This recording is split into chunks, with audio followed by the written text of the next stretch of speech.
Gold, trusted gold buyers. మీరు తాకట్టు పెట్టిన బంగారాన్ని విడిపించి ఈ రోజు ఉన్న మార్కెట్ ధరకు కొనబడను.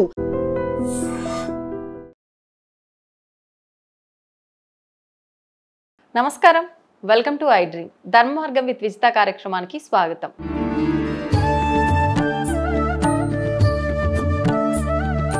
ప్రస్తుతం మనతో పాటు ఉన్నారు వేద పండితులు పవన్ కుమార్ శర్మ గారు. ఇప్పుడు వారితో మాట్లాడి మరిన్ని విషయాలు తెలుసుకుందాం. నమస్కారం అండి. నమస్కారం. మనకు ఆషాఢ మాస ప్రారంభ రోజుల్లోనే వారాహి నవరాత్రులు కూడా రాబోతున్నాయి. అయితే ప్రత్యేకించి వారాహి అమ్మవారి ఆరాధన అందరూ చేయడానికి పనికిరాదు అని చెప్తున్నారు. నిజంగా అందరూ చేయకూడదా? చేస్తే అసలు ఎవరు చేయొచ్చు, ఎలా చేయొచ్చో తెలియజేయండి. వారాహి అమ్మవారి యొక్క ఆరాధన అనేటువంటిది మనకి చాలా తక్కువ కాలం నుంచే ప్రచారంలోకి వచ్చి, అవునండి, అంతకు ముందర మనకి ఇంత విస్తృత ప్రచారం లేదు. విశేషంగా మనకి యద్యద్ ఆచరతి శ్రేష్ఠ అని ఎవరు ప్రముఖులైనటువంటి వాళ్ళు ఆచరిస్తారో అది ఎక్కువ ప్రచారంలోకి వస్తుంది అని లోకంలో ఒక మాట. అట్లాగే చూడండి, చండీ హోమాలు కూడా ఇది వరకు ప్రాచుర్యంలో లేవు. ఇప్పుడు మన పై తరం వాళ్ళ దగ్గరికి వెళ్ళి మీరు చండీ హోమం ఎప్పుడైనా చేశారా అంటే మాకు తెలీదు అని చెప్తారు. ఎవరో అంటే గొప్ప గొప్ప చాలా అరుదుగా, అంటే దసరాల్లో అటువంటి ముఖ్య రోజుల్లో తప్ప ఇప్పుడు మనకి నిత్యకృత్యంలో కూడా చండీ హోమాలు జరుగుతున్నాయి. అంటే శాంతి కార్యక్రమాల్లోనూ అలాగే అందులో కూడా జరుగుతున్నాయి. అయితే అమ్మవారు అందులో చెప్పి ఉన్నారు, శాంతి కర్మని సర్వత్ర తథా దుస్వప్న దర్శనే అని అమ్మవారు అందులో చెయ్యమని చెప్పి ఉన్నా తొందరపడి ఎవరు ఆ పని చెయ్యలేదు. కానీ ఎప్పుడైతే కేసీఆర్ గారు అయుత చండీ యాగం కార్యక్రమాన్ని నిర్వహించారో అప్పుడు ప్రజలందరూ కూడా ఈ చండీ హోమం చెయ్యాలి అనేటువంటి దృక్పథంలోకి వెళ్ళారు. అట్లాగే వారాహి అమ్మవారి యొక్క ఆరాధన కూడా గతంలో మన పవన్ కళ్యాణ్ గారు ఆచరించడం, దాని ద్వారా వారు తగినటువంటి ఫలితాన్ని పొంది ఉత్తమమైనటువంటి మార్గంలో వాళ్ళు వెళుతూ ఉండడం గమనించినటువంటి వాళ్ళందరూ ఇప్పుడు మళ్ళీ మనం వారాహి అనేటటువంటిది ఒక లోకంలోకి ప్రచారంలోకి వచ్చి, అయితే ఈ దేవతలందరినీ ఉగ్రదేవతలు, తాంత్రిక దేవతలు అని పిలుస్తారు. వారాహి, శ్యామల ఇత్యాది నవరాత్రుల్ని గుప్త నవరాత్రులు అన్నారు. కానీ మనం అందరం ఆ మాట చెప్తున్నాం, కానీ అసలు గుప్తం అనే మాట వదిలేస్తున్నాం. గుప్తం అంటే అర్థం సీక్రెట్ అని అర్థం, అది గోప్యం, అది రహస్యంగా ఉండాలి. ఇప్పుడు రహస్యమైనటువంటి విషయాల్ని ప్రకటితం చేయడం ఎటువంటిదో, ఎవరిని కూడా దేవతా ఆరాధన తప్పు అనే మాట మనం చెప్పడానికి వీల్లేదు. కానీ అది ఎవరికి అవసరమో వాళ్ళు ఆచరించాలి, కానీ ఇది అందరికీ అవసరం కానటువంటిది అనేటువంటి మాట చెప్పాలి. ఎందువలన అందరూ చేయడానికి ఇది అవకాశం లేదు. అంటే ఎవరు చేయాలంటారు? ఎవరు అంటే ఆయా దేవతా ఉపాసకులు ఉంటారు ప్రత్యేకించి. ఇప్పుడు అటువంటి ఉపాసకుల దగ్గరికి మీరు అందరూ వెళ్ళి నమస్కారం చేయడానికి అవకాశం ఉంటుంది. కానీ లోకంలో ప్రచారంలో ఇంట్లో చేయడానికి అనేటటువంటి ఒక అభిప్రాయంలోకి జనాలందరూ ఉన్నారు. కానీ ఇంట్లో నవరాత్రులు చేయాలి అంటే తగినటువంటి వాతావరణం కూడా ఉండాలి. అయితే ఇప్పుడు మనం ఏం చేస్తున్నాము, సహజంగా మనకి 4 నవరాత్రులు సంవత్సరంలో ఉన్నాయి. ఏమేమిటి? ముందు చైత్రమాసంలో వచ్చే వసంత నవరాత్రులు, ఆషాఢ మాసంలో వచ్చేటువంటి వారాహి నవరాత్రులు, ఆశ్వీజ మాసంలో వచ్చేటువంటి దేవీ నవరాత్రులు, శరన్నవరాత్రులు అంటారు. అట్లాగే మాఘమాసం ప్రారంభంలో వచ్చేటువంటి శ్యామలా నవరాత్రులు. ఇవి 4 ఉన్నాయి. ఇందులో 2 గోప్యము, 2 ప్రకటితము అన్నారు. శ్యామల, వారాహి గోప్యంగా జరగాలి. చైత్రమాసము, ఆశ్వీజ మాసము ప్రకటితంగా జరగాలి. ఇవాళ మనం దేవీ నవరాత్రులు ఇంట్లో చేస్తున్నామండి అని అనడం చాలా అరుదుగా కనబడుతుంది. కానీ దేవీ నవరాత్రులు చెయ్యని వాళ్ళు వారాహి నవరాత్రులు చేస్తాను అనడం అది కొంత ఇబ్బందికరమైనటువంటి సన్నివేశం. ఎందువలన?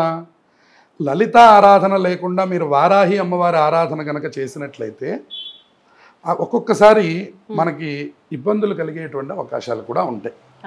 అయితే దేవతా ఉపాసన అసలు ఎక్కడైనా ఇబ్బందులు కలిగిస్తుందా అండి అనే ప్రశ్న కలగవచ్చు. దానికి సైంటిఫిక్గా మనం ఒక్కసారి ఏమన్నా అర్థమయ్యేట్టు చెప్పాలి అంటే, మనం వాడుకునే వాటిల్లో హెర్బల్, కెమికల్ అని 2 ఉంటాయి. చూడండి, హెర్బల్ వాడండి, మీకు రియాక్షన్స్ ఏమీ ఉండవు. ఒకవేళ మీకు ఫలితం రాదేమో కానీ రియాక్షన్స్ ఉండవు. కెమికల్ జోలికి వెళ్ళేటప్పుడు మాత్రం కొంచెం జాగ్రత్తగా ఉండాలి. ఎందువల్ల? అవుతుంది, అయితే ఫలిస్తుంది లేదా రియాక్షన్ వస్తుంది. యాంటీబయాటిక్ టాబ్లెట్ ఇచ్చేటప్పుడు కూడా కొంచెం ఇంజెక్షన్ చేసి చూస్తారు. చూసి మీకు ఏమన్నా ఇచ్చింగ్ వస్తుందా, వామిటింగ్ వస్తుందా ఏంటి అని అడిగి మీ ఒంటికి పడింది అంటే పూర్తి స్థాయిలో ఇస్తారు. అట్లాగే దేవతా ఉపాసనలు కూడా వాళ్ళకి సంబంధించినవి ఉంటాయి. ఇప్పుడు ఇక్కడ మనకి దేవీ నవరాత్రులు చేసే అలవాటు మన ఇంట్లో లేదు. వసంత నవరాత్రులు అంటే ఏమిటో మనకి తెలియదు. ఇవేమీ తెలియకుండా వారాహి నవరాత్రులు మా ఇంట్లో చేస్తామండి అనడం సాహసోపేతమైన నిర్ణయం, కెమికల్ని వాడడం లాంటిది. అట్లాగే అందుకని వారాహి అమ్మవారిని ప్రార్థన చెయ్యొద్దు అని ఎవరు చెప్పడానికి వీల్లేదు. అంటే నార్మల్గా నిత్య దీపారాధన చేసుకోవడం కానీ అమ్మవారికి నమస్కారం చేయడం కానీ వేరు. కానీ ఇప్పుడు చాలా మంది కంద దీపం ఇప్పుడు లోకంలో విస్తృత ప్రచారంగా జరుగుతోంది. కంద దీపం అని, తర్వాత నవరాత్రులు ఇంట్లో చేయడం అని అనేటటువంటిది ఉన్నది. కానీ కంద దీపం నిజంగా విశేషంగా చేయొచ్చు అంటారా? ఉన్నది. అమ్మవారికి ఆరాధన ఉపాసనా పరులైనా ఎవరైనా ఉపాసనా పరులు కానీ కష్టంలో ఉన్నటువంటి వాళ్ళు కానీ చేయాలి. సహజంగా మనం ఏం చేస్తున్నామంటే కొత్తదనంతో అందరూ ఆచరించాలి అనేటువంటి విభాగంలోకి వచ్చాం. కానీ అది అందరూ అన్ని జోళ్ళకి వెళ్ళకూడదు. చూడండి, మన ఇంట్లో ఉన్నటువంటి కరెంటు బోర్డే మనదే, నేనే డబ్బులు పెట్టి చేయించాను, నేను ముట్టుకుంటాను అనకూడదండి. మనం ఏం చేయాలి? ప్రమాదమే ఎవరిదైనా సరే ఎలక్ట్రీషియన్ పిలిపించాలి. అంతే. అయ్యా మీరు అదేంటో చూడండి, మాకు ఫలానా సమస్య వచ్చింది, మీరు వచ్చి మీ పని చేసుకొని వెళ్ళండి అంతే. అంతేగాని ఇది నా డబ్బులు పెట్టింది, మా ఇల్లు కాబట్టి నేను ముట్టుకుంటాను ఒకసారి అంటే ఒకసారి ముట్టుకొని చూడండి అని చెప్పాలి. అందుకని ఇవన్నీ కూడా ఎటువంటివి అంటే అటువంటివి అన్నమాట. అంటే మీరు దేవీ ఉపాసనని ఎన్నో సంవత్సరములుగా చేస్తూ ఇప్పుడు వారాహి అమ్మవారి యొక్క ఆరాధనని చేస్తే మీకు ఫలితములు సంభవిస్తాయి. కానీ ఈ కేవలం ఇందులో జరిగినటువంటి ప్రచారం వల్ల అమ్మవారు శత్రు సంహారం జరుగుతుంది, భూ సంబంధమైనటువంటి సమస్యలు తొలగుతాయి లాంటి విషయాల్లో గనక మీరు ఏదైనా ప్రత్యేక ఆరాధనలు గనక ఇంట్లో పెట్టినట్లయితే ఈ కెమికల్ రియాక్షన్ని కూడా మీరు చూడాల్సి వస్తుంది. ఇప్పుడు మన తరఫున పోని మనం ఏదైనా ఇబ్బందిలో ఉన్నప్పుడు ఆ ఉపాసనా పరుల చేత మనకు సంబంధించిన కార్యక్రమం చేయించుకుంటే ఫలితం ఉంటుందా? తప్పకుండా ఉంటుంది. కానీ వాళ్ళు ఎక్కడ చేయాలి? వాళ్ళు వచ్చి చేయాలి. మన ఇంట్లో చేయొచ్చా? మన ఇంట్లో చేయొచ్చు. అంటే మీకు ఉపాసకుడు దగ్గరగా ఉన్నాడు అనుకోండి, మీకు దానివల్ల సమస్య రాదు. ఉపాసకుడు మీదకి ముందు అమ్మవారి యొక్క దృష్టి వెళ్ళినప్పుడు ఓహో వీడు ఫలానా అనేటటువంటి దృష్టికి వెళ్తుంది. కానీ ఆవిడ కన్నులు తెరిచినప్పుడు కానీ అటువంటిప్పుడు కానీ ఆ ఉపాసకులు కాకుండా సామాన్యులు కూడా వెళ్ళి ముట్టుకునేటటువంటి ప్రయత్నాన్ని చేస్తే అది ఆ సందర్భంలో ఎటువంటిది అనేది మనం ఏమి చెప్పలేం. ఈ రియాక్షన్ ఎటువంటిది, ఖచ్చితంగా ఇలాగే వస్తుందనో లేదా మీరు భయపెడుతున్నారనో, చేసేటటువంటి వాళ్ళని కూడా మీరు భయపెడుతున్నారు అని లోకంలో అనిపిస్తుంది. కానీ ఇది భయపెట్టడం కాదు, ఉన్న సత్యం మనం మాట్లాడుకోకపోతే ఇబ్బందులు ఎదుర్కొనేటప్పుడు కూడా అటువంటి స్థితే ఉంటుంది. కాబట్టి ఇబ్బందికర పరిస్థితుల్లో మనం పడడం కంటే ఊరుకున్నంత ఉత్తమం లేదు అని మనకి ఉన్నది. కాబట్టి మనకి మౌనంగా అమ్మవారికి ఆరాధన చేయగలసిన పనే లేదు. ఇప్పుడు అసలు ఒకవేళ ఆరాధన చేయాలన్నా ఇది రాత్రి సమయంలో చేయాలి అని ఇది తప్పకుండా అసలు దీనికి ఎన్ని నియమాలు ఉన్నాయి. ఇది ఆ ఉపాసకులు కూడా ఎట్లా చేస్తారు, ఉదయం నుంచి 6 గంటల వరకు ఉపవాసం ఉండాలి. 6 గంటల తర్వాత అంటే సూర్యాస్తమయం అయ్యాక చీకటి పడినటువంటి తర్వాత ఇంకా 6 to 9 అంటున్నారు. కానీ ఉపాసకులు అది కూడా ఒప్పుకోరు, 8 గంటలకి ప్రారంభం. ఎందుకంటే కంచి పరమాచార్య స్వామి వారు చెప్పిన మాట ఏమిటంటే రాత్రి దేవతలు అంటారు వీళ్ళని.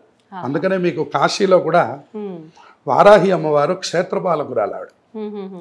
ఆవిడకి రాత్రి సందర్భమైనటువంటి యొక్క పూజలు కార్యక్రమాలు జరుగుతాయి. అందుకని దర్శనం కూడా మీకు డైరెక్ట్గా జరగదు. కాశీలో కూడా మీరు వెళితే ఇలా మీరు వెళ్ళి విగ్రహం ముందర నుంచోలేరు, అంత శక్తి స్వరూపిణి అమ్మవారు. ఆవిడ దండనాయకి లలిత అమ్మవారికి. ఆవిడేమో మంత్రిని, ఈవిడ దండనాయకి. మంత్రిని ఎవరు? శ్యామల. దండనాయకి ఎవరు? వారాహి. వీళ్ళిద్దరూ అమ్మవారి యొక్క శక్తులు. ఇప్పుడు ముఖ్యమైనటువంటి యొక్క దేవతను కలిసేటప్పుడు అసలు లలితా సహస్రనామం గనక మీరు చదువుకున్నట్లయితే అసలు మళ్ళీ ప్రత్యేక వారాహి ఆరాధన చేయవలసిన అవసరం మీకు లేదు.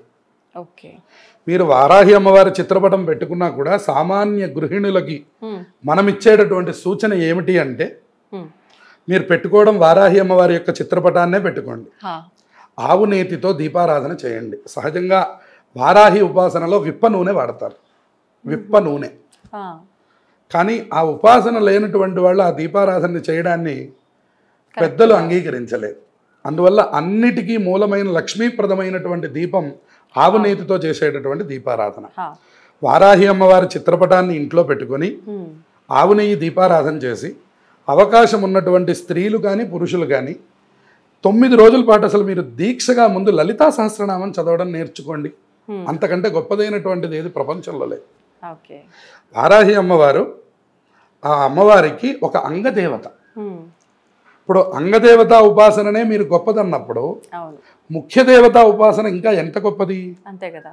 అటువంటి ఉపాసనని మాని కేవలం నేను అంగదేవతా ఉపాసన చేస్తాను అని అనడం అది పూర్తిగా సమంజసం కాదు. అది వాళ్ళ స్థితికి మనం వదిలేయడమే. ఎందువలన అంటే ఇది ఎక్కువ ప్రచారం కాకూడదు అని మా ఉద్దేశం కాదు, కానీ దీనివల్ల ఎవరు ఇబ్బందులు ఎదుర్కోకూడదు అనేది మా ఉద్దేశం.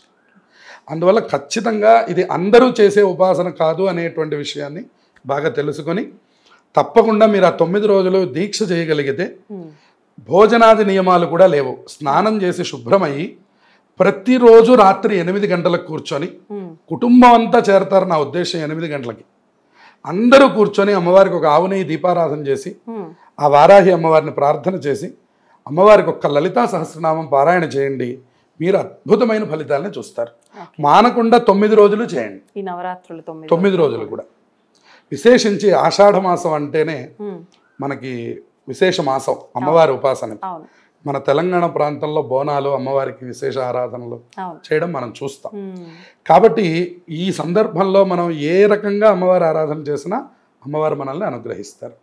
కాబట్టి వారాహి నవరాత్రులు అనేటువంటివి కొంతమంది ఉపాసకులకు సంబంధించినవి. కాబట్టి మీ దగ్గర ఉన్నటువంటి దేవాలయానికి వెళ్ళండి. లేదు ఆ ఉపాసకులు ఏదైనా ఇంట్లో ఆరాధన చేస్తున్నప్పుడు మీరు అక్కడికి వెళ్ళి నమస్కారం చేయండి, కానీ ఇంట్లో పెట్టే సాహసం చెయ్యొద్దు అని ప్రత్యేకమైన సూచన. ఒకవేళ మాకు ఇంట్లో చేయాలని ఉందండి, మా దగ్గరలో ఎవరు లేరు, మేము ఎక్కడో అపార్ట్మెంట్లో ఉంటాం, గచ్చిబౌలి, మాకు ఇక్కడ అవకాశం లేదు అంటే తప్పకుండా ఇప్పుడు నేను చెప్పినట్టుగా ఆవు నెయ్యి దీపారాధన చేసి లలితా సహస్రనామాన్ని రాత్రి 8 గంటల సమయంలో చదువుకోండి. దాని ద్వారా మీకు ఉత్తమమైనటువంటి ఫలితాలు వస్తాయి. మీరు ఏ కోరికతో అమ్మవారికి ఈ పారాయణని సమర్పిస్తారో ఆ కోరిక అమ్మవారు తప్పకుండా నెరవేరుస్తుంది. సంతోషం అండి, చాలా చక్కటి విధానాన్ని తెలియజేశారు. ధన్యవాదాలు. శుభమస్తు. తవ్వండి, తవ్వుతున్న శివలింగం సరే దాన్ని అట్లా కప్పేసేయండి, చూపించదండి. మూర్తి పూజ కాదు, సాక్షాత్ బ్రజేంద్ర నందన భగవాన్ ఉన్నారు మూర్తిలో. ఏమీ ఆశించకుండా ఆరాధించే వాళ్ళు కూడా ఉన్నారా ప్రభుజీ? నిజమైన భక్తి అంటే మనకు తెలియదు కాబట్టి